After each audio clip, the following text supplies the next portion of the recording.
Welcome to my channel, and the sixth in a series of one skill build videos for Diablo 4. After my recent Poison Creeper only Druid run, naturally I started looking at the rest of the class's companion skills, and I immediately landed on the possibility of doing a run using only Ravens. While I may do a Wolves only run at some point soon, the idea of trying to carry all my damage through Ravens sounded really intriguing. While Ravens do decent damage in a pinch, overall, it's not really a skill that screams, spam this and win the game.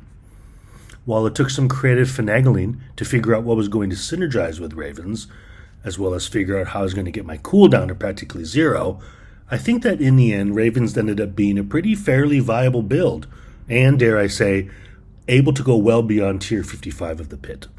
But let's get into the gear that I used for this run. As with most builds of this nature, one of the main priorities is finding out creative ways to find additional damage sources than simply the ones coming from my solitary skill. This usually comes in the form of items like this, Andariel's Visage. The great thing about elemental damage is that even if I don't have a specific elemental skill on my skill bar, skill points and passives for elemental damage still apply to the damage that I manage to inflict.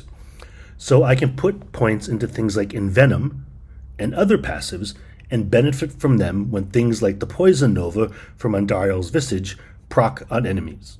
The all stats helped ensure I was dealing a little bit extra damage, and the attack speed helped my non-Raven companions, who were trying to help reduce my Raven's cooldown with every critical strike. For my chest piece, the Shroud of False Death is always a solid choice, thanks to the extra rank I get to all passive skills. This translated to a straight increase in damage from skills like Envenom and Toxic Claw. One of the key aspects of this run was being able to find a way to reduce my Raven cooldown as close to zero as possible, and the Fists of Fate were mandatory for making that happen. The Pack Leader Spirit Boon Lucky Hit Chance gave all critical hits a 30% chance to reset my companion cooldowns, so the double crit masterwork on the Fists of Fate Lucky Hit Chance gave me the ability to essentially spam Ravens nonstop. Addressing survivability, my pants choice focused on adding more armor via temper and the max life greater affix. The Raven attack speed temper helped increase my overall DPS, while the Spirit Bond aspect helped again with staying alive by distributing some incoming damage to my companions instead of me. For my boots, I chose Rakanoth's Wake, since it provided a ton of useful affixes.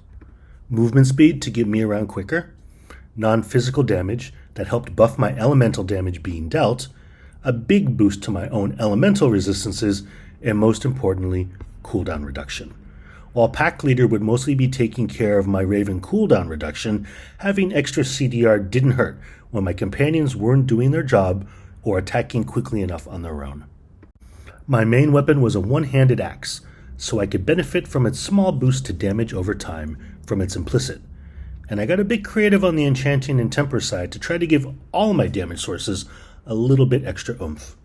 I enchanted to gain more critical strike damage, and added a temper for a chance to have Ravens deal double damage. Now, a temper for more lightning damage would normally be a big miss, but the Stormclaw aspect gave my Ravens lightning damage, thus my extra temper for more lightning damage. My totem was a bit more of the same, but with some different tempers to focus on more poison damage, and for a chance for Ravens to deal double damage. To buff my Raven damage even more, the Shepherd's aspect gave me more companion damage based on how many companions I had active at the time. Amulet was a key piece of my build, thanks to the Envenom enchantment, which helped buff how much damage I dealt to poisoned enemies. The Max Life Greater Affix helped keep me alive, while the Movement Speed Greater Affix made me quicker and more able to get around and kite enemies into larger groups. My tempers then helped give me more poison damage and made my Ravens attack faster. The Stampede aspect played directly into the Shepherd's aspect on my totem by giving me one additional companion and increasing the damage they dealt, but I'll get into that a little bit more in the Spirit Boon section. The Ring of Starless Skies is always an essential piece of gear thanks to its attack speed, critical strike chance, and lucky hit chance affixes. The ranks to core skills, sadly, are useless for this build, as well as the aspect, but hey, you can't win them all. My last string focused on my wolves, or more appropriately, my werewolves. The One with Nature key passive grants you the passive ability for every companion, so that essentially I was rolling through my run with wolves and Poison Creeper, despite not having them technically equipped or even having skill points allocated to them. And while I didn't get the active skill benefits from them, the key passive did give me all the benefits of their passive abilities.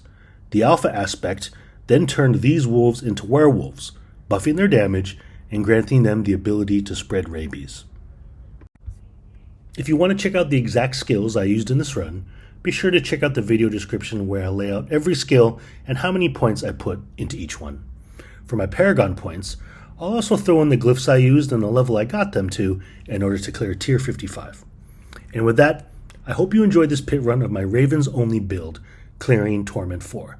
Be sure to like and subscribe, and I'll keep posting new off-meta in single skill builds. Sneak peek, the one coming up next will be Puncture Only Rogue. Thanks a lot.